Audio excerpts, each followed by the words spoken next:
ఈరోజు వారం రోజుల్లోనే నీళ్ళిచ్చే తెలివే వీళ్ళకు ఉండుంటే ఎందుకు మీ హయాంలో ఆ కాళేశ్వరాన్ని వెంటనే నిర్మాణం చేసే ప్రయత్నం చేయలేరు అంటున్నాం. దీని మీద సమాధానం చెప్పాలి కేసీఆర్ గారు.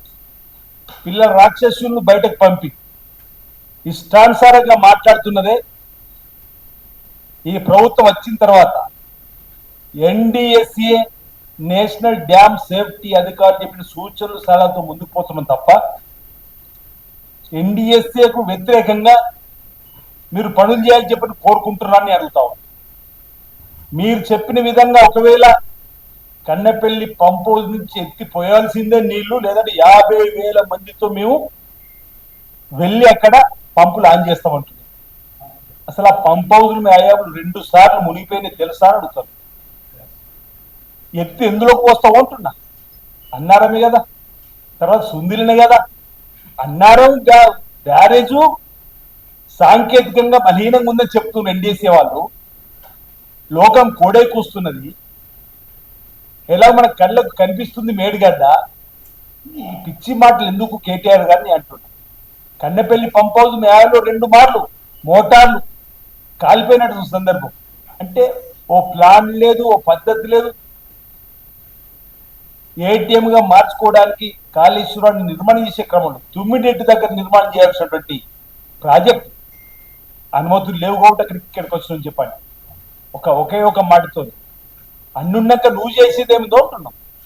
రైతులకు ఉపయోగపడే ప్రాజెక్టులు పక్క రాష్ట్రాలను ఒప్పించి మెప్పించి తీసుకొచ్చే ప్రయత్నం చేస్తే 150 మీటర్ల దగ్గర 36,000 కోట్లతో పూర్తయింది. 11,000 కోట్లు అప్పటికే 30% ఖర్చు చేసినటువంటి ప్రాజెక్టు కాదని ఈరోజు మీరు ముందుకు వచ్చినటువంటి సందర్భాన్ని తప్పొట్టే విధంగా ప్రయత్నం చేస్తూ, సరే వారం రోజుల్లోనే మీ నాయకుడు కేసీఆర్ గారు నీళ్లను తెప్పిస్తా అని చెప్పంటే అది అసెంబ్లీకి వచ్చి ఎందుకు చెప్తున్నాడు అంటున్నాం. వారి మాటలు ప్రతిపక్ష నేతగా అసెంబ్లీలో ఆ కాళేశ్వరుడు వారంలో నీళ్లు తీసుకురావచ్చని అనేక పుస్తకాలు చదివినట్టు వారిగా మేము నేర్చుకుంటాం కదా. ఒకవేళ వాస్తవమైతే ఆ ప్లాన్ లో మేము పోయేటువంటి ప్రయత్నం చేస్తాం కదా. అసెంబ్లీకి రాదు. ఇష్టానుసారంగా మీరు మాట్లాడే మాట తప్ప ప్రతి ఏడాది 240 టీఎంసీలు అనుకుంటే ఎత్తిపోతామన్నారు. తిప్పిపోతల పథకం అయినా ఎత్తిపోతల పథకం పక్కన పెట్టి ఎత్తుడు వదలరాగానే తిప్పిపోసుడు. కరెంట్ బిల్లులు ఈరోజు కరెంట్ బిల్లుల మోత ఈరోజు రాష్ట్ర ప్రజలపై భారం పడ్డది. ఇటు ఎత్తేయడం, అటు పోయడం. వర్షాకాలంలో ఎత్తి ప్రాజెక్టు నింపినటువంటి వాళ్ళు ఉన్నారా బ్యారేజ్? ఇటు ఎత్తడము, రెండగానే వదిలిపెట్టడం. అంటే ఇంత హాస్యాస్పదంగా పరిపాలన చేసినటువంటి ఈరోజు మీరు మా మీద మాట్లాడిన మాటలు ఏమాత్రం సబబు కాదు. ఈరోజు కరెంటు వృధా కావడం తప్ప కాళేశ్వరంతో ఎక్కడ కూడా ఉపయోగం రాలేదన్నమాట. మరి ఈ ప్రభుత్వం వచ్చిన తర్వాత కాళేశ్వరం లేదు. మేడిగడ్డ, సుందిల్ల, అన్నారు నుంచి చుక్క నీరు వాడుకోవాలి. అదే వైఎస్ రాజశేఖర్ గారు నిర్మాణం చేసిన కాంగ్రెస్ పార్టీ టైంలో ఎల్లంపల్లి ద్వారానే అన్ని ప్రాజెక్టులు నీళ్లు తెచ్చుకున్నాం. గోదావరికి 1,00,000 కోట్ల పైన మెట్రిక్ టన్నులకు సంబంధించి పంటలు పండించుకున్నాం. మరి దీనికి ఏం సంబంధం చెప్తారు అంటున్నా. ఇది మీ కళ్ళ ముందు కనిపిస్తున్న సాక్ష్యం. నీ మేడిగడ్డ నుంచి, సుందిల నుంచి, అన్నారు నుంచి చుక్క నీరు తీసుకోకుండా ఇంత పంట పండిందే తెలంగాణలో. దేశంలోనే మొదటి పంట, అత్యధిక పంట ఈరోజు వరి మన దగ్గర పండిందే. దీనికి ఏం సంబంధం చెప్తారు మీరు అంటున్నా. మీ డొల్లతనం ఇక్కడ కూడా బయటపడతలేదు అంటున్నా.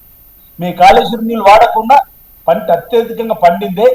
దీనికైనా రైతాంగాన్ని శోభన చెప్పాల్సిన బాధ్యత మీపైన లేదా అని అడుగుతా ఉన్నా. ఈరోజు ఏ పంట పండినా, ఈ రాష్ట్రంలో ఏ పంట పండినా, ఎక్కడి నీళ్ళు వెళ్ళినా ఇవి కాళేశ్వరం నీళ్ళే అంటుంది. జపం చేశారు కాళేశ్వరం నీళ్ళు అంటే. ప్రజలందరూ ఓ నిజమేనేమో కేసీఆర్ కాళేశ్వరం నీళ్ళు అనుకుంటారు. మరి ఇప్పుడు ఇప్పటికి ఈ ప్రభుత్వం 2.5 ఏళ్లలో అక్కడ ఉన్నటువంటి చుక్క నీళ్ళు తీసుకోకుండా ఇన్ని పంటలు, రికార్డు స్థాయి పంటలు దేశంలోనే అగ్రగామి పంటగా వరిని పండించడమే. మరి దీనికి మీరు ఏ సమాధానం చెప్తారో ఇప్పుడు కాళేశ్వరం వచ్చి నేను ఒప్పుకుంటారని అడుగుతాను. Press the bell icon for more interesting updates.